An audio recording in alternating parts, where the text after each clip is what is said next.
on InvestigateTV Plus, children accidentally killed, parents left reeling. I'm Tisha Powell. And I'm Lee Zurich. The deaths all preventable. Advocates now fighting for change. I will fight until no more babies are lost in this way. The technology parents are now demanding to keep kids safe. Plus, helping survivors heal after unimaginable horror. I never thought I'd make it out alive. The unique way these women are building a sisterhood. And nature just brings out my creativity. Meet those who are inspired to save a species, from new scientific breakthroughs to nurturing the next generation. Ooh, honey. In-depth stories that inform and inspire. You're watching InvestigateTV Plus. It doesn't take long for the inside of your car to become a death trap. According to the National Highway Traffic Safety Administration, in just 10 minutes, the temperature can rise by almost 20 degrees. Kids are especially at risk. NHTSA says their body temperature rises 3 to 5 times faster than adults, and the agency estimates an average of 38 children die in hot cars each year, roughly 1 every 9 days. Yeah, reporter Heather Graff shows us how advocates and lawmakers are on a mission to raise awareness to prevent what they call deadly distraction.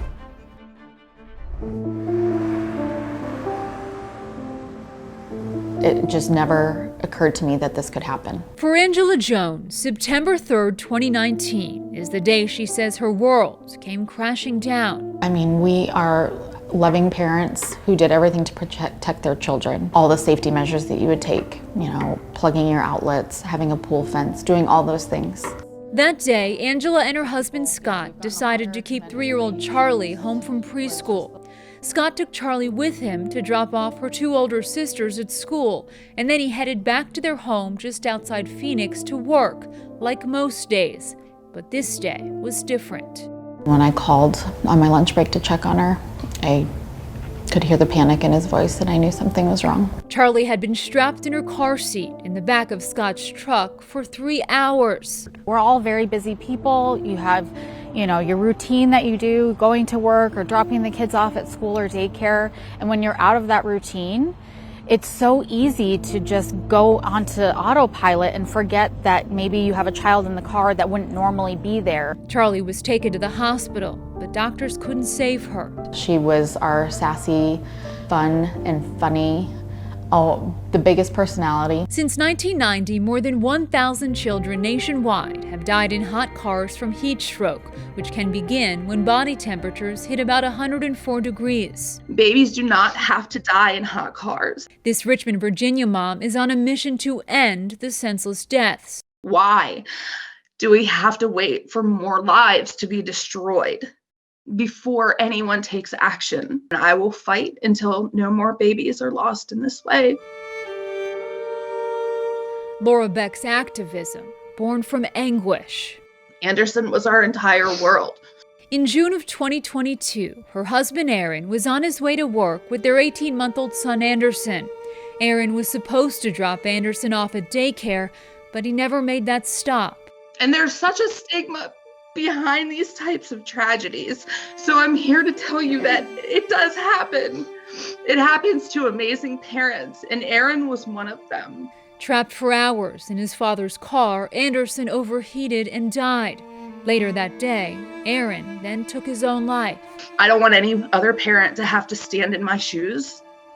I'll live the rest of my life in Aaron and Anderson's honor. In her crusade to bring change, Beck works with advocates like Jeanette Fennell, the president of Kids in Car Safety. Unfortunately, love does not make your brain immune to forgetfulness. The group is fighting for occupant detection technology in all vehicles to prevent tragedies like the Jones and Beck families endured. A computer chip can be installed in the headliner of a vehicle that has the ability to detect even the slightest movements or breathing. It can actually tell if a sleeping baby is under a blanket and their chest is moving up and down. The system uses radars and infrared sensors to detect motion.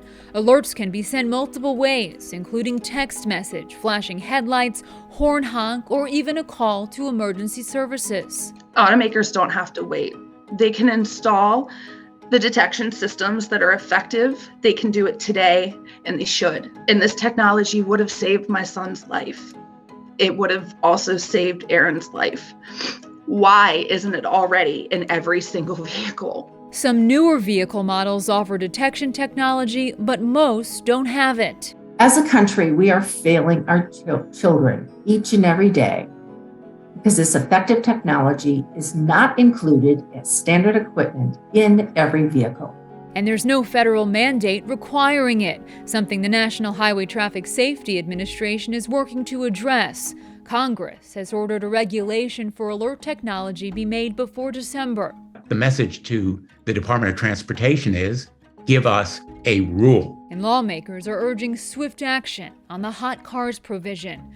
But as it's written now, it would only require that new cars be equipped with auditory and visual rear seat reminders. Advocates argue that isn't enough. Rather than responding to motion, the vehicle warns drivers with a chime and dashboard notification when it's turned off. We need legislation that will take the additional step to require technology for detecting a child in the back seat.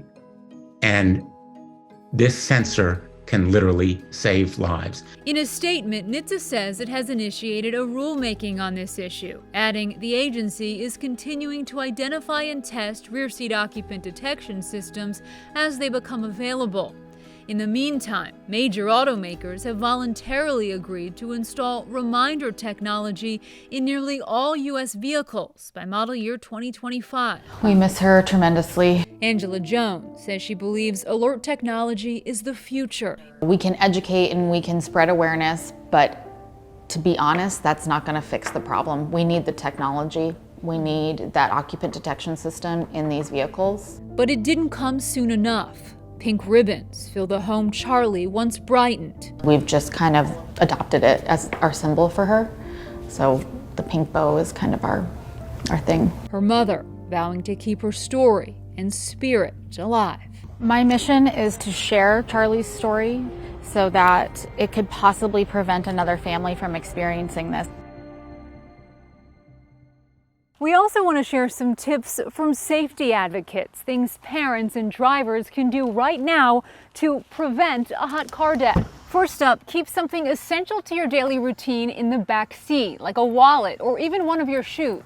You can also place a stuffed animal in the car seat when it's empty and move it to the front when baby's on board. And always be sure to look before locking. In Washington, D.C., I'm Heather Graff. For those interested in detection technology today, Kids in Car Safety tells us there are options available to purchase for less than $50. Visit kidsincars.org for more information. Still ahead on Investigate TV Plus, survivors of human trafficking showing their strength. Lean on each other for healing and moral support, emotional support. It's like building a sisterhood of support. How these tiny homes are making a huge difference. And if you toss and turn at night, you'll want to listen to this. Signs you could have a sleep disorder. Coming up. You can watch Investigate TV Plus anytime online. Just subscribe to our YouTube channel at Investigate TV. You can catch stories and full episodes. The National Human Trafficking Hotline says about 16,000 people are trafficked each year. But this is just what's reported to the hotline, which means the actual number is likely much higher. We're talking women, men, and according to Anti-Trafficking International, children as young as 12 in the U.S. are being sold and exploited against their will. And for those who manage to escape their abusers, taking the step back into society can be challenging. Sharon Chen takes us to Harrisonville, Missouri, outside Kansas City, where survivors are getting a second chance at life. On 17 acres near Harrisonville, Missouri, sits a haven. A haven for women who have faced horrors few of us can imagine. I never thought I'd make it out alive. We'll call her JoJo. 4 years ago, JoJo was kidnapped by a gang in Kansas City. During the 2.5 weeks, I was being sold as a sex slave. Imprisoned in a basement, every day JoJo feared for her life. Just lots of prayers, praying to God every day. Then one day, her prayers were answered by the leader of a rival gang. I helped take care of his kids in the evenings after school. I don't know if he bought me out or if he had higher ranking, but he got me free.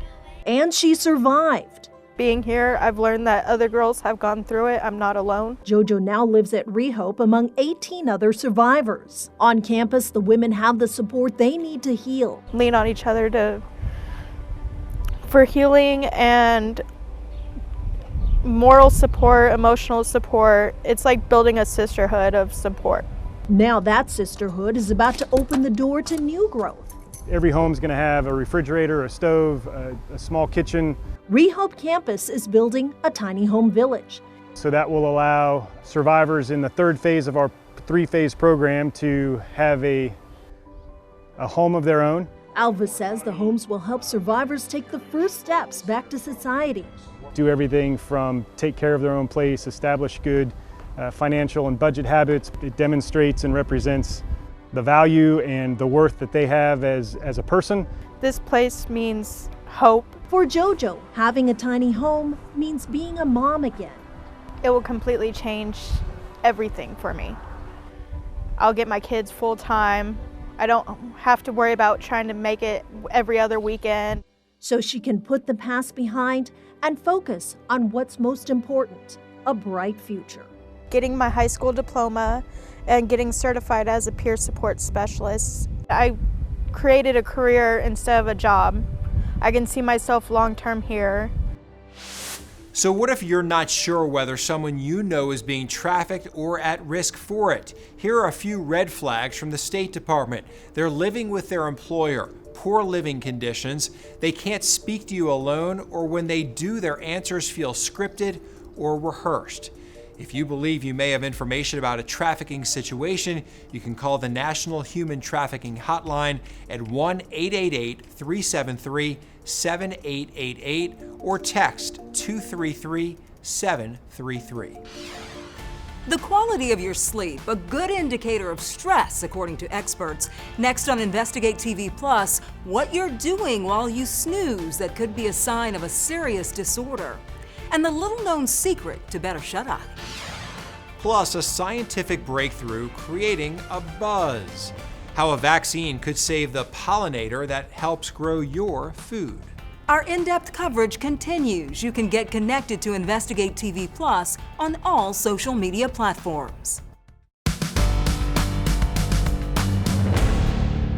Think of the last time you got a really good night's sleep. That was a long time ago. I was with kids, both of us? Before kids, yeah, probably. Before kids, definitely. I think you're right. All right, stress in your daily life can end up magnified in your dreams. Tossing and turning is one thing, but doctors we spoke with say if you start to act out scary scenarios, your stress level is really soaring.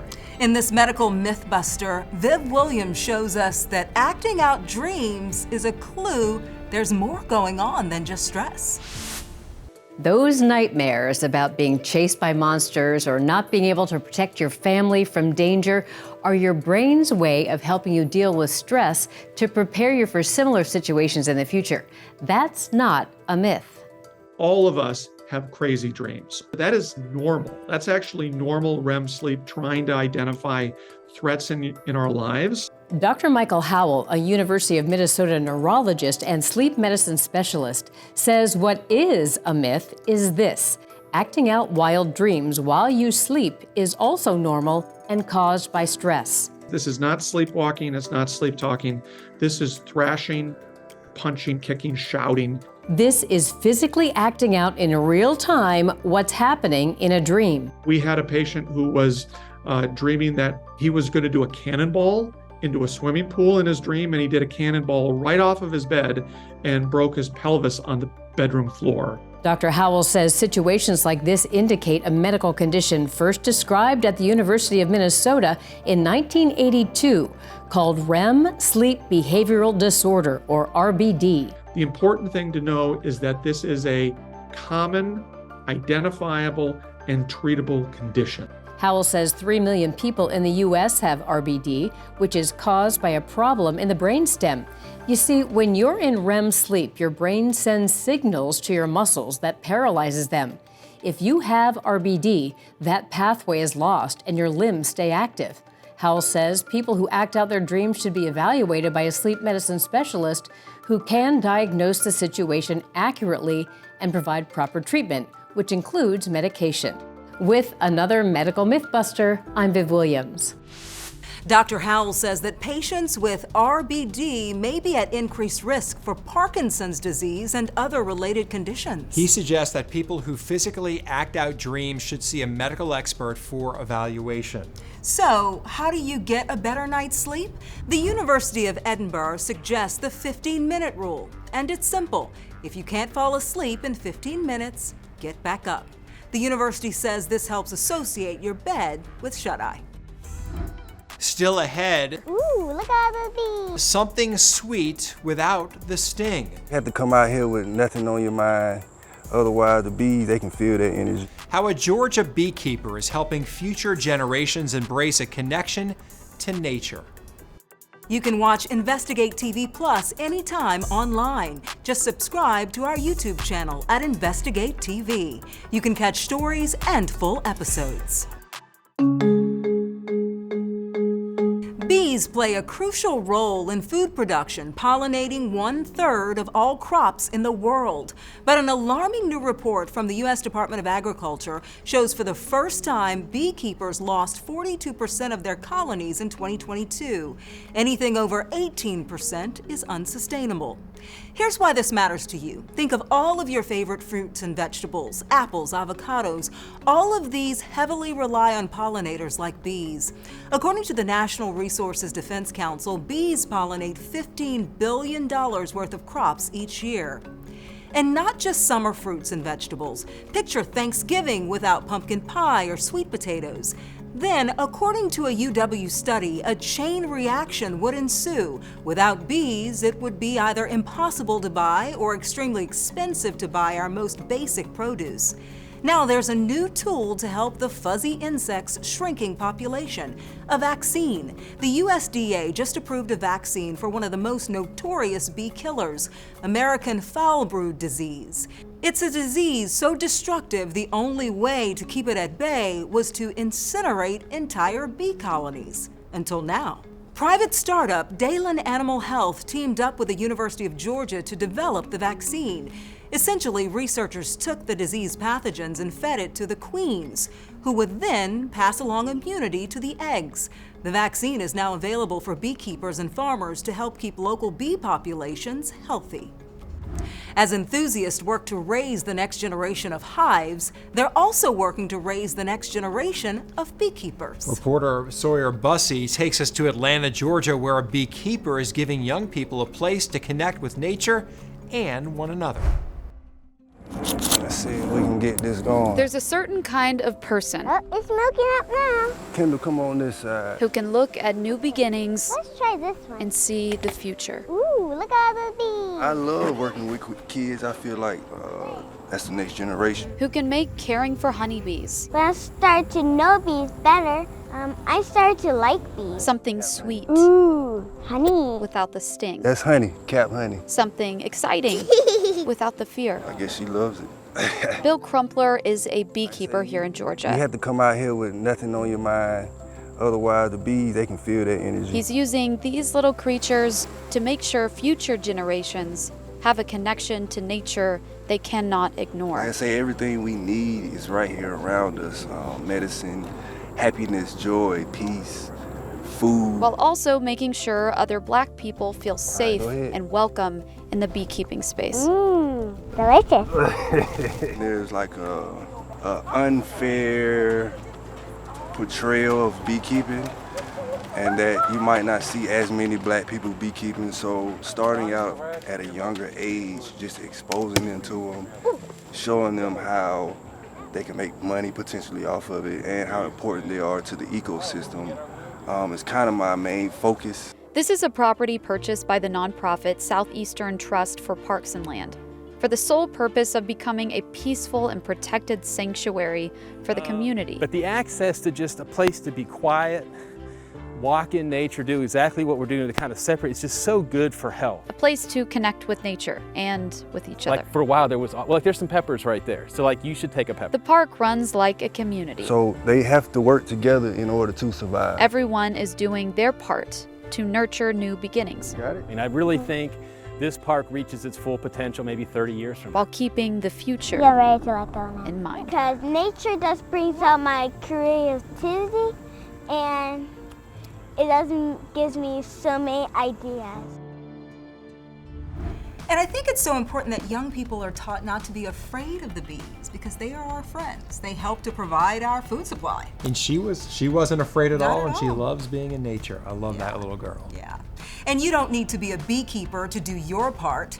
Here are some things the National Beekeepers Association says you can do right now to help save our dwindling bee population. First, plant a diverse set of flowering plants native to your area. Aim for diversity on all levels: color, flower shape, size, and bloom time. Second, add woody plants like trees and shrubs. They provide homes for solitary bees and they're very low maintenance. And finally, mow your lawn as little as possible. Long grass provides valuable nesting habitats for bees and low-growing flowers.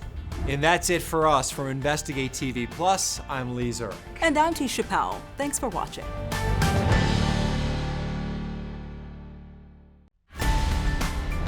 Next time on Investigate TV Plus. Nobody wants to die alone on their bathroom floor at 1 o'clock in the morning. But that's what happened to my son. The American Psychiatric Association finds nearly 1 in 3 people know someone addicted to opioids, and we're investigating how it could be impacting your teen.